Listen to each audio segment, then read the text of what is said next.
Malay kong arana para sa dalagang walang kasing ganda.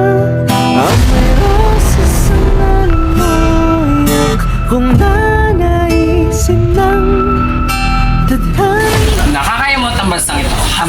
Sapagkat nasilayan kayo ng bubong ng mga idiot.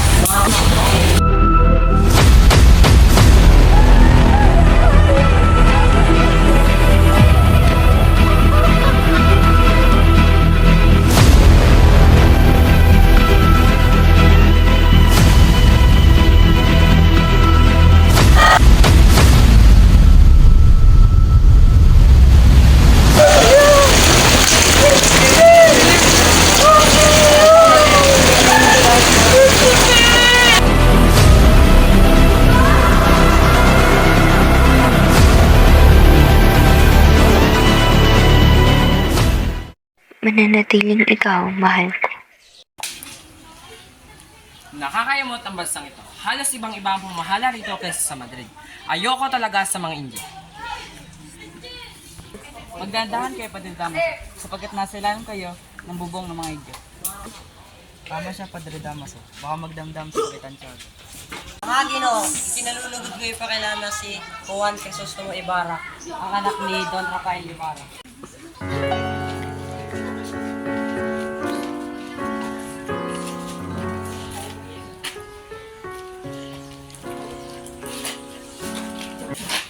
Don Ibarra, maaari bang muna kitang iwan dito?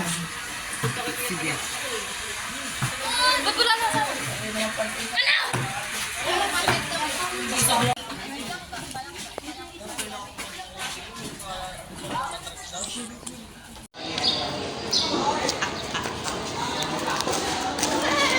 Aba, Padre Damaso, ang kura ng San Diego. Kinagagalak kong makita muli ang matalik na kaibigan ng aking ama. Mukhang nagkakamali yata ako. Patawan, rubehensya. Mga pura ni San Diego, ngunit hindi ka nagkakamali. Hindi ko naging matalik na kaibigan namin.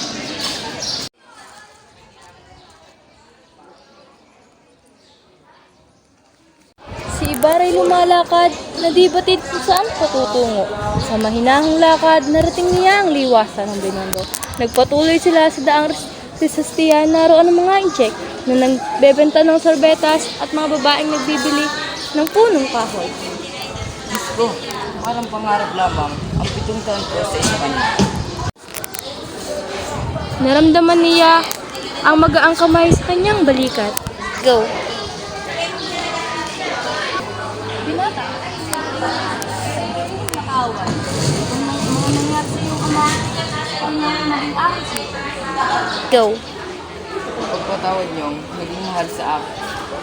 Tanging naging kasalanan niya lamang ay siya ang pinakamayaman sa San Diego. Ngunit huwag kang mag-alala ang mabulok sa malawak na bilangguan ng isang kabayanihan. Ganun pala ang sinapit ng aking ama. Tunay nga na napakalupit. Patawad, ngunit kailangan ko nang umalis. Paubaya ko na lamang kay San Diego.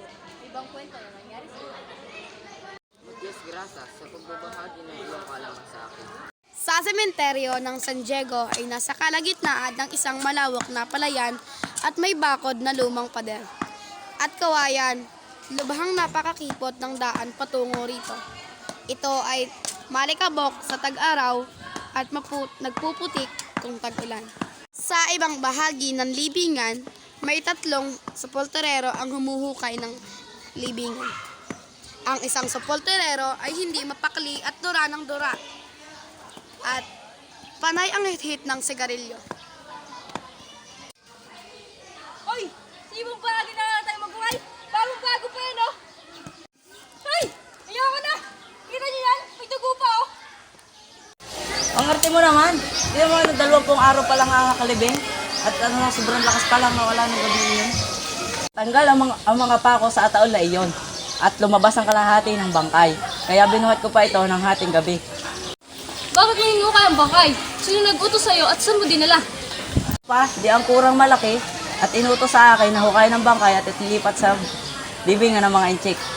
Ngunit hindi ko nasunod. Alam mo kung bakit? Dahil sobrang lakas ng ulan nung gabing iyon at napagpasyahan ko, tapon na lamang ito sa lawa. Samantala sa labas ng bayan ay makikita ang maliit na dampani na Sisa, ang ina ni Basilio at Crispin. Masaya siyang nagluluto ng tuyong tawilis, tapang babiramo at isang hita ng patong bundok na hiningi niya kay Pilo sa potasyo. Nagsaing din siya ng maputing kanin at namitas ng gulay sa kanyang bakuran upang gawing sausawan. Habang namimita si Sisa ng gulayin, ay siya namang pagdating ni Pedro. Sisa! Nasaan ang pagkain ko? Nagugutom na ako. Tigit lamang, Pedro. Namimitas pa ako ng mga gulayin. Pakibilis! Nagugutom na ako! Si Basilio, sa sahod na siya ngayon. Hindi mo na ba siya hihintayin? Hindi na! Pagtira mo na lang ako ng ₱1. Isang umaga, nagpunta si Sisa sa kumbento upang puntahan si Crispin.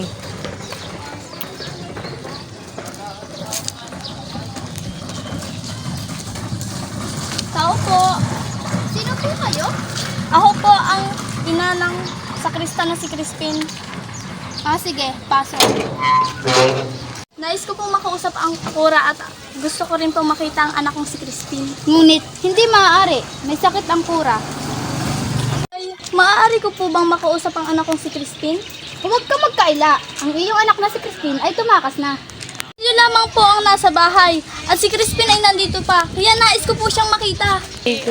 Naiwan nga, pero tumakas pa rin. Ang daming ninakaw. Baka nga, hinahanap na siya ng Gwardiya Sibil sa inyo. Napakabuti mong asawa, ngunit may masama kang anak. Tulad ng kanilang ama, lalo na yung bunso. Mahigitan pa niya ang kanyang ama eh. Hindi! Hindi pa umuwi si Crispin! Nandito pa siya! Tumayo ka! Tayo! Wag! Lumayas ka dito, nakakahiya ka!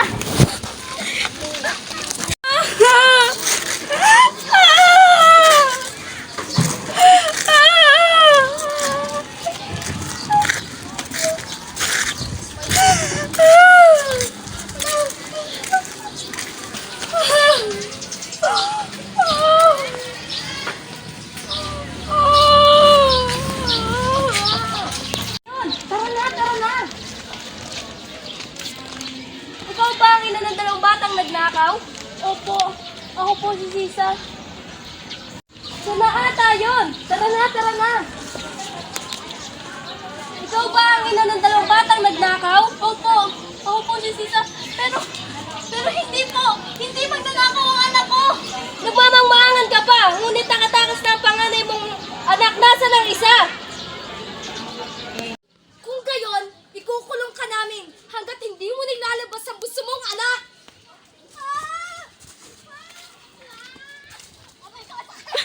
Kung gayon, ikukulong ka namin hanggat hindi mo nilalabas ang anak mong bunso! Wag po! Mama po, medyo! Wag po! Mama po ako! Wag po! Wag po! Diyan ka na babagay!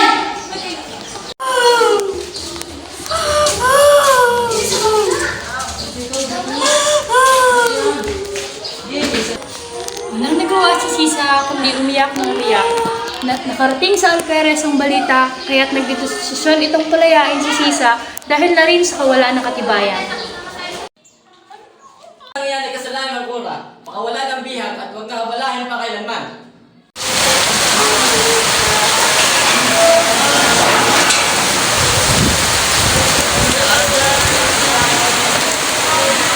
Hoy, maya ka na!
nakikinig kaya nagpatuloy si Padre Damaso.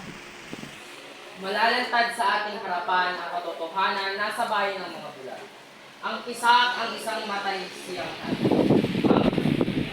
pagkinang ng munting bituin sa gabing hindi kapuna-puna tulad ng pagkinang nito sa umaga tulad ng isang araw.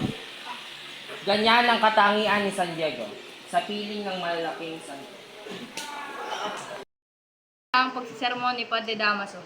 Ipinagkaloob mo sa kanila ang iyong mabuting talong. Ituro at sa kanilang mga bibig ay hindi ipagkait ang iyong mahalagang biyay. Tutan mo sila ng tubig upang maparang ang kanilang pagkain. Sa pagbukas ng inom niya ay sa paaralan at maglalayo sa kura. Huwag kayong lulusong sa hukay sapagkat at nasa panganib ng buhay. Kinabahan si Ibarra, tinawag niya ang balangkas na kinasasabitan ng kalo. Lumukod ang taong madilaw. Kay Ibarra nang matamaan nila ang paningin. Namatay niya si Elias at kumindat ito sa kanya upang ipaalala ang kanyang bilin.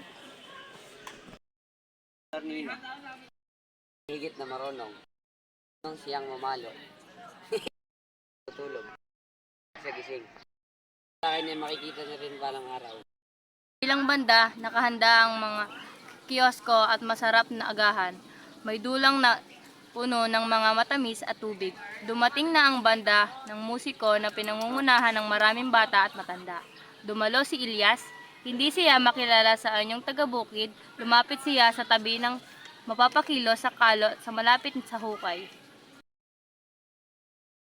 Madilaw ang kasangkapang nasa ibabaw ng hukay at paghuhugasan ng malaking bato. Ito'y isang malaking kalo, isang makinarya ang ginagamit sa pagtaas at pagbaba ng mabibigat na bagay.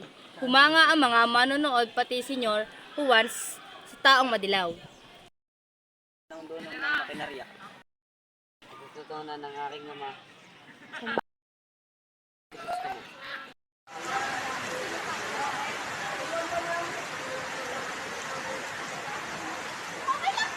Nakita nila si Padre Damaso.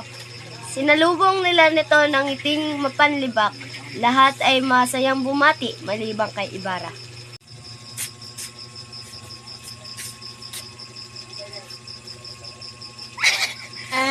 Ama ng mga taong sukab. Tay sa kulungan ng walang mahigang. Iya'y nagpapakilala lang ng kamangmangan. Nahangal kaysa sa inyo. Na nakapagpatayo ng kanilang bahay. Madaling nilisan ni Kapitan Tiago ang hapag. Ang alkalde, ang alperes, at ang kapitay tumanggap din ng telegrama. Mga Ginoo, darating ang general at sa aking bahay manunuluyan. Mamaya panghapon ang dating ng general. Mga kasama, pagputuloy muna natin ang pagkain. Binabanggit ni Ginoong Ibarra ang mga arkitektong nagsitulong sa kanya. Ano bang nagdadalubhasa? Ngunit binabaliwala ko ang arkitekto. At dinudusta ang mga mangmang na nagpapagawa sa kanila. Ngunit ang paaralang pinapatayo ni Ginoong Ibarra ay kinakailangan ng dalubhasa. Ano bang Ako'y walang kamuwangan sa arkitektura. Ang lahat ay napalingon kay Ibarra na noon ay namumutla. Ngunit nagpatuloy ng wari nakikipagmabutihan kay Maria Clara. Natapos ni Padre Damaso ang kanyang sasabihin. Nung mabanggit niya ang ama ni Ibarra, dinalawhong siya ni Ibarra at pinadapo ang matigas nitong kamao sa ulo niya. Bumalagta ng patihiya ang kura na agad nahilo. Sa kabiglaan ng lahat, isa may di makapamagitan. Si Ibarra ay nawala sa kanyang sarili. Si Padre Damaso na noon ay nagpipilit tumayo ay isinalya ni Ibarra hanggang sa mapaluhod ang pari. Walang nakapaglakas loob na umawat dahil sa kutsilyong hawak ni Ibarra.